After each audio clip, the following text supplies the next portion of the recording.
काही जागांवरून मतभेद असल्यामुळे जागावाटप रखडल्याची चर्चा सुरू आहे। दुसरीकडे रत्नागिरी सिंधुदुर्गच्या जागेचा तिढा हा अद्याप सुटलेलाच नाहीये आणि याच पार्श्वभूमीवर आता शिवसेनेतून उमेदवारीसाठी इच्छुक असलेले किरण सामंत मुख्यमंत्री शिंदेंची भेट घेणार आहेत, तर या भेटीनंतर तिढा सुटण्याची शक्यता आहे। अमित शहा यांची तोफ महाराष्ट्रात धडाडणार आहे। नांदेडमध्ये अमित शहांची जाहीर सभा होणार आहे। उपमुख्यमंत्री देवेंद्र फडणवीस, प्रदेशाध्यक्ष चंद्रशेखर बावनकुळे, खासदार अशोक चव्हाण यांच्यासह भाजपचे आणि महायुतीचे इतर नेते सभेला उपस्थित राहणार आहेत। तर नांदेड लोकसभेचे महायुतीचे उमेदवार प्रताप पाटील चिखलीकर यांच्या प्रचारासाठी अमित शहा नांदेडमध्ये येणार आहेत। पैशांसाठी कोण पक्ष सोडत नाही, तेव्हा भाजपात गेलो असतो तर कॅबिनेट पद मिळालं असतं, मात्र बाळासाहेबांच्या विचारांमुळे शिवसेनेत आलोय असं वक्तव्य दीपक केसरकरांनी केलंय। काँग्रेस आणि शिवसेनेमध्ये काय घडलंय हे महाराष्ट्रातील जनतेसमोर आणणार असा इशारा केसरकरांनी उद्धव ठाकरेंना दिलाय। महाराष्ट्रातील पहिल्या टप्प्याचं मतदान असलेल्या गडचिरोली लोकसभा मतदारसंघात गुप्त मतदान झालेलं असून यावेळी जिल्ह्यात सिरोंचा इथल्या 100 वर्षे वय असलेल्या आणि 86 वर्षे वय असलेल्या 2 मतदारांसाठी 100 किलोमीटरचा प्रवास करून मतदान पथक यांच्या घरी पोहोचलं आणि त्यांनी मतदान केलेलं आहे, तर हे गृहमतदान होतं।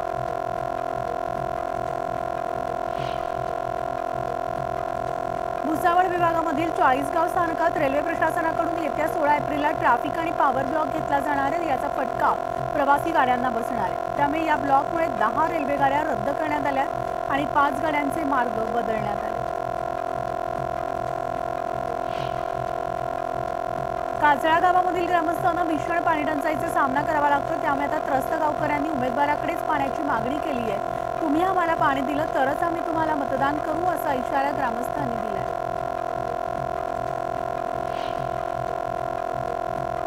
निराधार आणि वृद्ध नागरिकांना आधार देण्यासाठी शासनाकडून दर महिन्याला पगार दिला जातो, मात्र धाराशिवमध्ये गेल्या 3 महिन्यांपासून पगार न मिळाल्यानं वृद्धांना भर उन्हात बँकेमध्ये फेलपाटे मारावे लागतात। त्यामुळे आता निराधार वृद्धांकडून संताप व्यक्त होतो।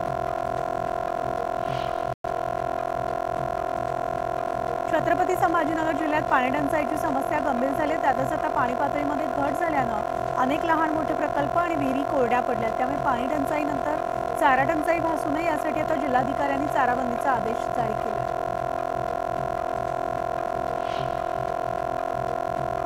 मावळमधील कामशेत शहरामध्ये मागील 4 दिवसांपासून पाणी पुरवठा होत नसल्यानं नागरिक संतप्त झालेत आणि काही भागामध्ये अशुद्ध पाणी पुरवठा होत असल्यामुळे नागरिकांचं आरोग्य धोक्यात आलंय।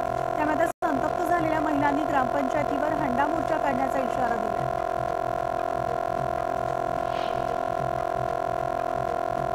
धाराशिवच्या परंडा शहरामध्ये गेल्या 9 दिवसांपासून पाणीबाणीची परिस्थिती निर्माण झाली आणि नगर परिषदेच्या ढिसाळ कारभारामुळे नागरिकांना पाणी टंचाईच्या झळा देखील बसतात। त्यामुळे संतप्त झालेल्या नागरिकांनी नगर परिषदेच्या कर्मचाऱ्यांना घेराव घातलाय, तर मुख्याधिकाऱ्यांच्या खुर्चीला हार घालत निषेध व्यक्त केला आणि पाणी पुरवठा सुरळीत न झाल्यास तीव्र आंदोलनाचा इशारा दिलाय। धाराशिव जिल्ह्यात मध्यरात्रीच्या सुमारास वादळी वाऱ्यासह अवकाळी पावसानं हजेरी लावली आणि या अवकाळी पावसाचा फटका आता फळ पिकांना बसला असून मोठ्या प्रमाणात नुकसान झाल्यानं बळीराजा हवालदिल झालाय। वाशिम जिल्ह्यामधील मनोरा त्याचबरोबर मालेगाव रिसोड तालुक्यात वादळी वाऱ्यासह मुसळधार पावसानं हजेरी लावली आणि या अवकाळी सरींमुळे उन्हाळी पिकांचं मोठं नुकसान झालं। त्यामुळे शेतकऱ्यांच्या चिंतेत भर पडली।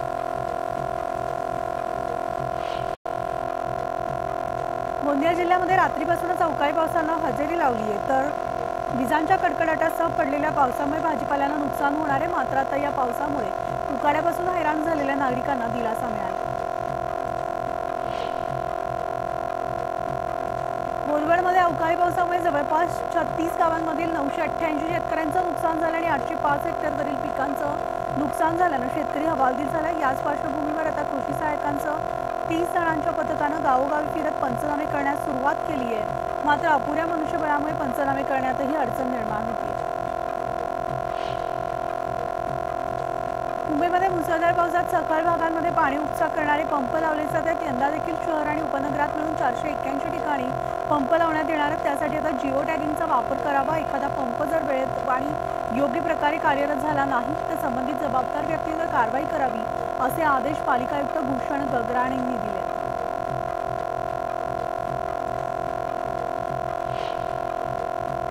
मुंबईमधील पूर्व उपनगरांमध्ये पावसाळ्यामध्ये दरडी कोसळण्याचा धोका असलेली संभाव्य ठिकाणे आणि या ठिकाणांवर वॉच ठेवण्यात येणार आहे, असे पालिका प्रशासनाकडून सांगण्यात आले. मुंबई शहर, पूर्व आणि पश्चिम उपनगरात 25 विभागीय पातळीवर नियंत्रण कक्ष कार्यरत आहे. हे समर्पित नियंत्रण कक्ष सगळ्या उपकरणांसह सुसज्ज ठेवावेत, अशा सूचना महापालिका आयुक्तांनी दिल्या. उरण, पेण आणि पनवेल तालुक्यांमधील 124 गावांमध्ये तिसरी मुंबई उभारण्यासाठी मुंबई महानगर प्रदेश विकास प्राधिकरणाच्या नियुक्तीला स्थानिकांनी तीव्र विरोध केला आणि 124 गावांमधून 16,843 रहिवाशांनी या प्रकल्पाला विरोध दर्शवत कोकण भवन इथं हरकती दाखल केल्या. हरकती नोंदवणाऱ्या शेतकऱ्यांची संख्या 25,000 अधिक आहे. ठाणे महापालिकेच्या उत्पन्नाचा प्रमुख स्रोत असलेल्या मालमत्ता कराची तसंच पाणीपट्टीची वसुली 100% करा, अन्यथा कारवाईला सामोरं जा, अशी तंबी आता महापालिका आयुक्त सौरभ राव यांनी दिली. विदर्भामधल्या वाऱ्यानं 40 ओलांडली असताना आता उर्वरित शहरांच्या कमाल तापमानात सुद्धा 38 आकडा गाठलाय आणि मुंबईमध्ये तापमानाचा पारा हा 35 असला तरी आर्द्रतेमधील चढ उतारानं मुंबईकरांना घाम फुटलाय.